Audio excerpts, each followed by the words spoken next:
Dairy farming is a venture that can be done by anyone who have resources. Many people have left their white-collar and stable jobs to do farming. Join me, Lawrence Quaid from Sweet Farming Global, as we listen to Mr. Raphael, who left his job to do dairy farming.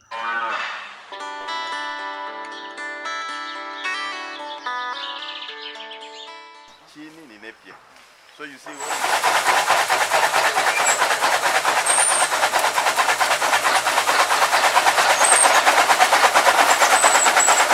Wake up.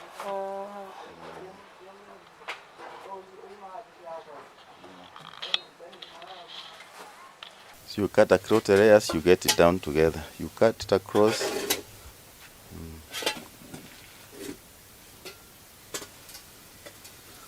But you see, like with the water we have now, we are doing as in a bit more common. The tank will be big and under June. I'll have in a road.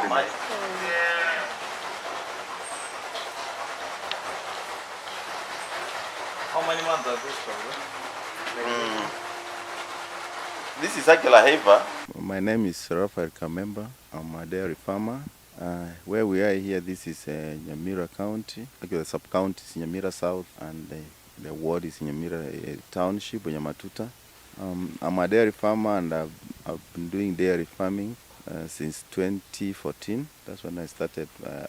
I started the farm. The reason why I started dairy farming is basically, my father used to be a dairy farmer, and we grew up.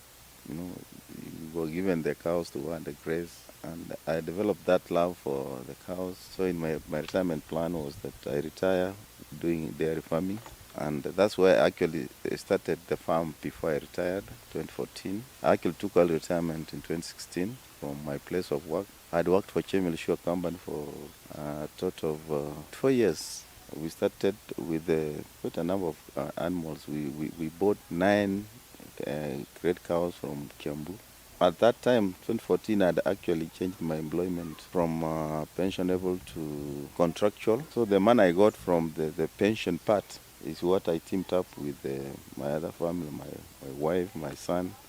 Then we started the farm, the 9 cows. We put up the structures, we bought the animals, and then we started the farm. But then I realized the time we were working, I used to come home occasionally during the weekend to monitor how the farm is running, but we realized things are not doing well, because with the workers, you leave them here, you go away for the whole week, you come back after 1 week, you find things are not running well. In fact, that is one decision why we had to come home early, because we realized if we don't do that, then at one time, by the time maybe we reach 60 and we want to come home to run the farm will not be there. So that's why we came home. And since that time, the animals are multiplied. The cows we bought, there was a challenge because of the fact that I had no idea about dairy farming. Actually, I was doing what we don't know, and we will not even afford to employ an expert in the farm. So we were just running it with the knowledge. We'll read books here and there, and we had some successes, some failures, but the farm actually increased from the cows we started with. By the year 2020, we had about 27 animals in the farm from the original. That is shortly, in fact, that was about a period of only 6 years from the time we started. Like basically the farm here, what we do is dairy farming, we are just producing milk. So at the moment we have about 20 animals, and we are striving to do a lot of improvement in the breeds. A number of the animals now have become pedigree, because from the time we bought them, we have had almost a 4th generation of animals in the farm. The stages of animals, when you are at pedigree 4th stage, from the cow you bought, you did know the history. You have the stages until you reach, there's the foundation, the cow you start with, there's the intermediate, the appendix, and then the pedigree. So some of the cows we have now, they are actually pedigrees in the farm. Basically what we are doing here, this is a zero grazing farm. The animals are confined in the unit, and we have to basically get all the food from outside, feed them. Now, the major fodder we have is Napier. There's a new variety of Napier that came. In fact, we got it in Nyamira. I think I was among the first farms that got it. It's called Super Napier. That is Napier that was developed in Thailand, and it came to Kenya, I think, around 2020. We got ours here 2021, and this is it's actually super Napier in the sense that the normal Napier has a crude protein content of about 8%, but this super Napier protein content yake is between 16 and 18, more than double our normal Napier. The growth rate is actually twice. So you can see you are gaining twice in a very big way. The growth rate is double because this super Napier, after you cut it 6 weeks, you are ready for another cutting. The normal Napier, it takes 3 months. So you see, it's actually a super Napier. We are developing it. A number of farmers have bought it from here, and people are developing it various places. And I think this will be a game changer in terms of fodder. Napier, we have part of the shamba where the farm is now. Our shamba here, we have Napier, which we use to feed the animals. But that Napier is not enough, so we have to supplement by getting Napier from other farms. We have leased out some farms that we get Napier to supplement what we have. We have even to buy from other farmers, the farmers around who just plant Napier to sell. We buy from them. We buy hay from various places. We get our hay from Nakuru, Narok, but hay has also its challenges. In most of the hay we are given is either of a mature, meaning that the protein content is not very good, so they don't give us good results. We have a cooperative in Nyamira here called Nyamira Ber Urban Cooperative Society. It is dairy for the farmers. I'm currently the vice chairman of Nyamira Ber Urban. What we have tried to do is to put farmers together. Like instead of buying something like hay from the middlemen, we arrange our own hay, like from Nakuru, Narok, wherever we just arrange. We go directly to the farmers. We purchase our hay, we hire a lorry, we bring it to the cooperative. Then we give the farmers who will buy it at a much cheaper price than what we would have gotten from the middleman. Now, another area I think in this farm where we have gone far, for a long time we have not been buying dairy milk, the concentrate, which is very, very critical in milk production. We actually make ours from the raw materials in the farm here. And the quality we make is very high quality.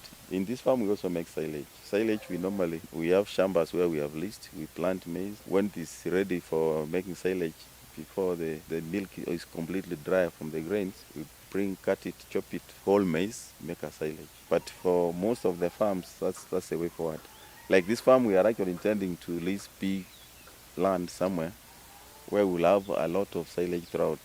The land we are having now is about 2 acres, which doesn't give us enough silage for the whole year. So we get silage which we use just very little to supplement so that we can move through the year. That's one challenge we have tried to. But currently, because of the much drought we have in the nation, the hay is too expensive. A small bale of about 10 kilos is going for 400 in Nyamira here. Even when you try to get the farmers we used to buy from, they don't even have it.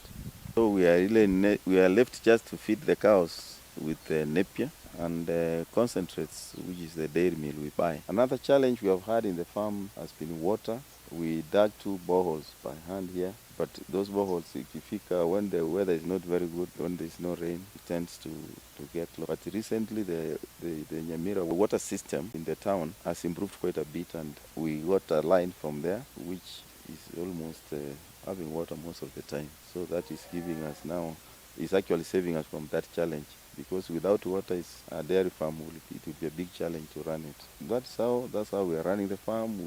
We are also benefiting from. We have a biogas system. The biogas system comes from the dung. We have a digester. From the digester, we get the biogas coming out, and it is like the whole farm from where we boil water for washing the utensils, washing the animal when you are milking, where the workers are staying, up to the main house here. We are using the biogas, which is a big saving. Because from the usage I see if we are to buy this normal LPG gas, we will be buying a mutungi after every maybe 6 days, a week. We will be clearing a mutungi because of the usage. But we have more than excess biogas. Sometimes the boys have to put it on to warm themselves in the evening if the weather is cold. That's one area and from the biodigester, the slurry that comes out is very rich in nitrogen. So that slurry, fortunately, Kisi land, in Nyamira, our land is sloped. So from the biodigester, the knee flows down towards where the Napier is. So we divert it to the various fields, depending on where you want to do the fertilization.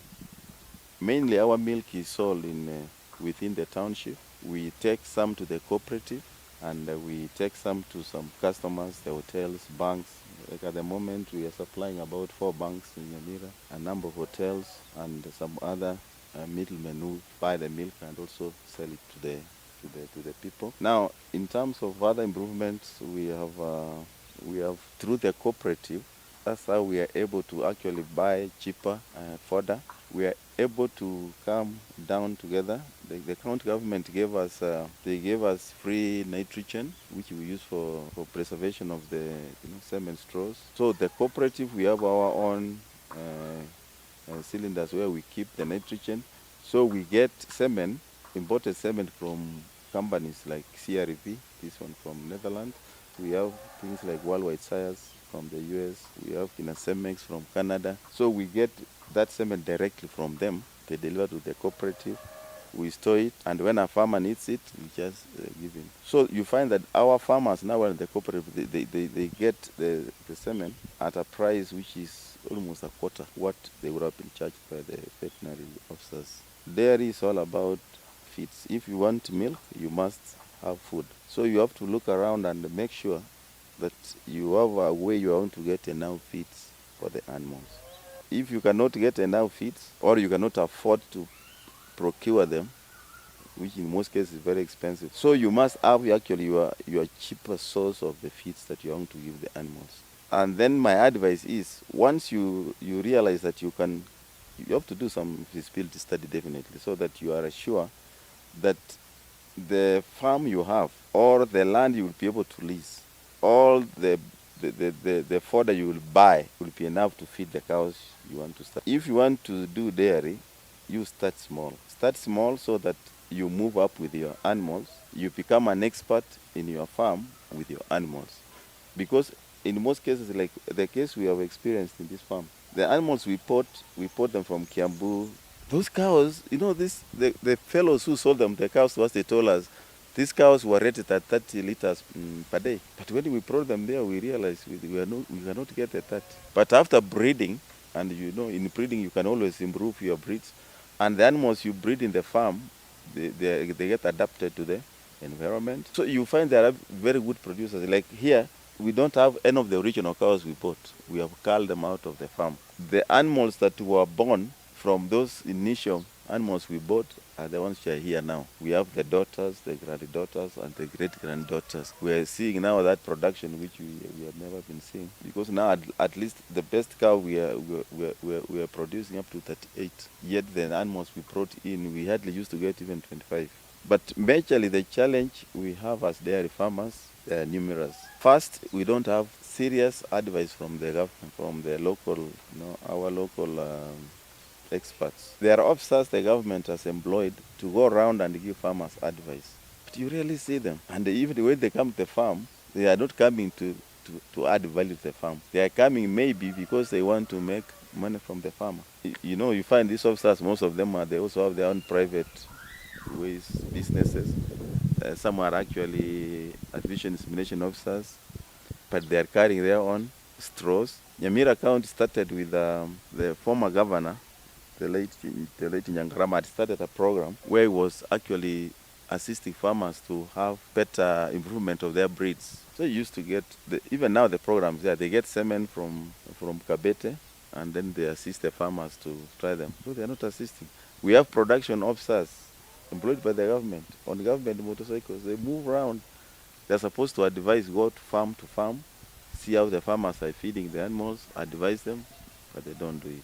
So those are challenges. But for us now, to survive in your own farm, you must really find a way of getting your own good vet so that he will advise you accordingly. Then you pay him. So fodder is the biggest challenge. Getting advice from expertise, advice from the guys who are supposed to do it is another big challenge. But feeds have become very expensive. Like now, the products for making my dairy meal, we get them from Nakuru. Price, and I'm told, in fact, the supplier from Nakuru tells me he gets these things from Uganda or Tanzania.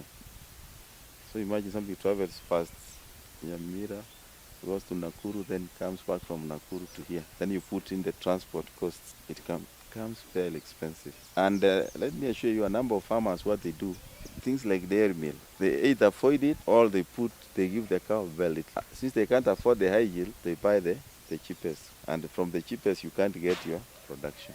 So it becomes a big challenge. Another major challenge we normally get in the farm is to retain woodworkers, or actually to get good workers, both skilled and unskilled. Most of the workers who work in dairy farms at the lower level is like, some of them are having drunkards. So because of their low education, then they have challenges. They don't value the work because, normally I've realized that with the workforce, the lower people are in the cadres in the work, the more they don't value their job. When somebody moves up, maybe you care. So we get workers, the turnout is fairly high. Okay, for our farm, what is interesting is that the turnout is not that we get new people. Old people go, and then we get the other old people who left. They actually come back looking for the job.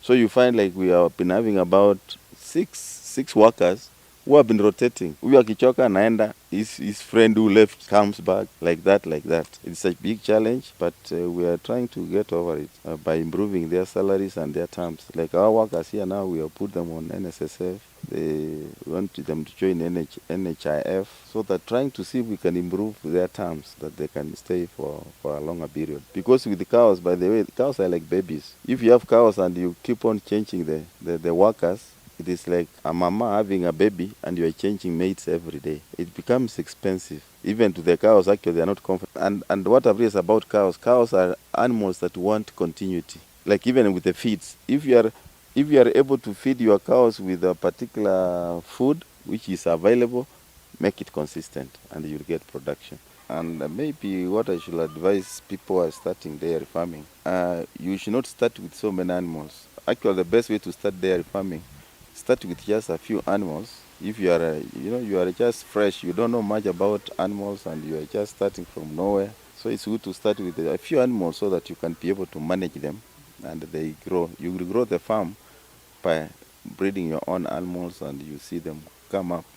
As you get experience, the number will come up and then you have an experience that can manage the number of animals you have.